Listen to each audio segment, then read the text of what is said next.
began. Mr. Chairman, ladies and gentlemen, great was my admiration in listening to the remarks addressed to the youth of Ireland a moment since by my learned friend.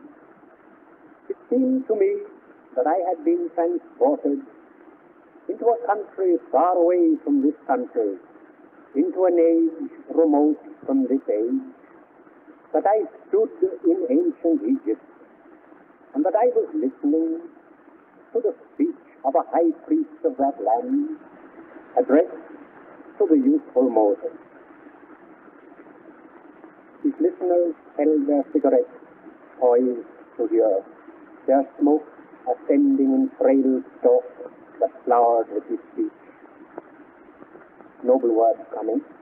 Look out. Could you try your hand at it yourself? And it seemed to me that I heard the voice of that Egyptian high priest raised in a tone of light haughtiness and light pride. I heard his words, and their meaning was revealed to me from the Father. And it was revealed to me that all things are good which yet are corrupted, which neither if they were supremely good, nor unless they were good could be corrupted. Hush, why will you Jews not accept our language, our religion, and our culture? You are a tribe of nomad herdsmen. We are a mighty people. You have no cities, nor no wealth. Our cities are hives of humanity, and our galleys, trireme and quadrireme, laden with all manner merchandise, furrow the waters of the known globe. You have but emerged from primitive conditions. We have a literature, a priesthood, an age-long history, and a polity. Nile, child, man, effigy. By the Nile bank, the babe Mary's kneel, cradle of bulrushes.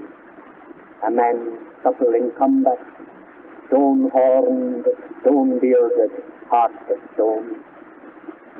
You pray to a local and obscure idol.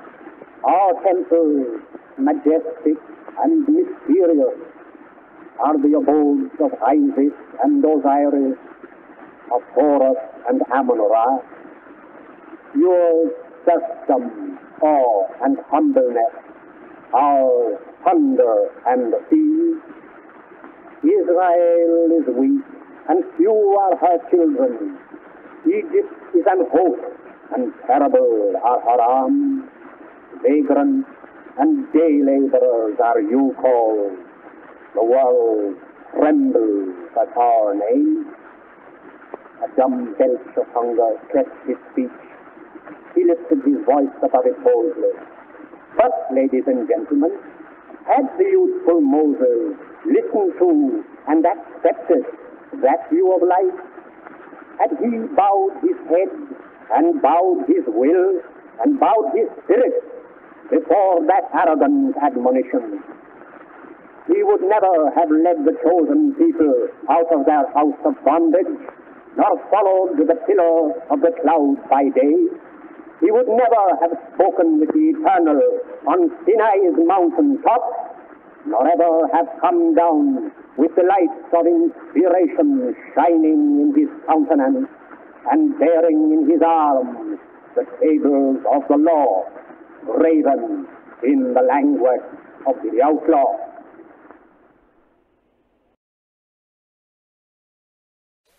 Well, you know, don't you, Kenneth, or haven't I told you, every telling has a tailing, and that's the he and the she of it. Look, the dusk is growing. My branches lofty are taking root, and my cold chair's gone ashly. Feel, what age is that? It soon is late. 'Tis endless now since I or one last saw Waterhouse's clock. They took it asunder, I heard them sigh. When will they reassemble it? Oh, my back, my back, my back. I'd want to go to Aixley Fames. Ping, pang, there's the bell for sexolitis, at concepta this in the spray. Pang. Bring out the clothes, ring in the dew. God of Ari, vert the showers, and grant thy grace, amen. Will we spread them here now? Aye, we will. Flip, spread on your bank, and I'll spread mine on mine. Flap, it's what I'm doing, spread. It's turning chill, their went is rising. Stones on the hostel sheets, a man and his bride embrace between them, else I'd have folded and sprinkled them only. And I'll tie my butcher's apron here. It's suety yet, the strollers will pass it by. 6 shifts, 10 kerchiefs, 9 to hold to the fire, and 1 for the code, the convent napkins 12, 1 baby shawl. Could Mother Joseph? No, she said. Who said? Mother snores. They attach her. Where now are all of her children, say? In kingdom gone, or power to come, or glory be to them, Father? All alluvial, all alluvial. Some here, more no more. More again lost and a stranger. I've heard tell that same brooch of the Shannons was married into a family in Spain. And all the dunders they done in Markland's Vineland beyond Brendan's herring pool takes number 9 in Yanksee's hat. And one of Biddy's beads went bobbing till it rounded up lost history with a marigold and a cobbler's candle in a side strain of a main drain of a man's in a hurry's off bachelor's walk. But all that is left to the lost of the Mars, in the loop of the years prefixed in between, is 1 knee buckle and 2 hoops in the front. Do you tell me that now? I do in troth. Or rara pro orbis et pur las animas. O saula, we're umbers all. Monsieur, didn't you hear it a deluge of times? Over and over, respond to spond. You did, I need. It's that era wadding I've stuck in my arms. It all but hush and leave the sound. Oh, Ronoko, what's your trouble? Is that the great Finn leader himself, in his joy kimono, on his statue riding the high horse there for Hengist? Father of authors, it is himself. Beyond there, is it that? On Fallerine Common, you're thinking of Astley's amphitheatre, where the bobby or a stranger making sugar-stuffed pouts to the ghost white horse of the Peppers. Throw the cobwebs from your eyes, woman, and spread your washing proper. It's well I know your sort of slop. Ireland sober as Ireland stiff.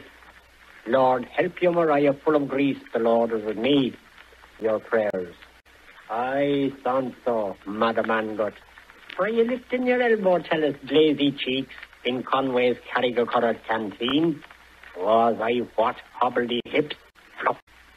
Your rear gates creak or Roman, but your butts disagree. Haven't I up since the damp dawn? Martha and Mary, all a cook, with Corrigan's pulse and varicose veins, my pram axle smashed, Alice Jane in decline, and my one-eyed mongrel twice run over, soaking and bleaching boiler rags, and sweating cold, a widow like me, for to deck my tennis champion son, the laundryman with the lavender flannels. You won your limp-a-paw limp from the fusty hussars, when collars and cuffs was there to the town, and your slur gave the stink to Carlo. Holy scamander, I saw it again, near the Golden Falls. I ran it, sense of light. There. Subdue your noise, you humble creature. What is it but a blackberry growth? Or that dwyer grey ass and 4 old codger's owns? Are you meaning Tarpey and Lyons and Gregory? I mean now thank all the 4 of them, and the roar of them, that drave that stray in the mist, and old Johnny MacDougall along with them. Is that the pool-beg flasher beyond? Far, far? Or a fireboat coasting nigh the Kishna, or a glow I behold within a hedge, or my Gary come back from the Indies? Wait till the honeying of the loon, love. Die, Eve, little Eve, die. We see that wonder in your eyes. We'll meet again. We'll part once more. The spot I'll seek is the hour you'll find. My chart shines high where the blue milk's upset. Forgive me quick, I'm going. Go by. And you pluck your watch. Forget me not. Your even load, so safe to journey's end. My sights are swimming thicker on me by the shadows to this place. I so home slowly now by own way, my valley way. Towie I too, rat mine.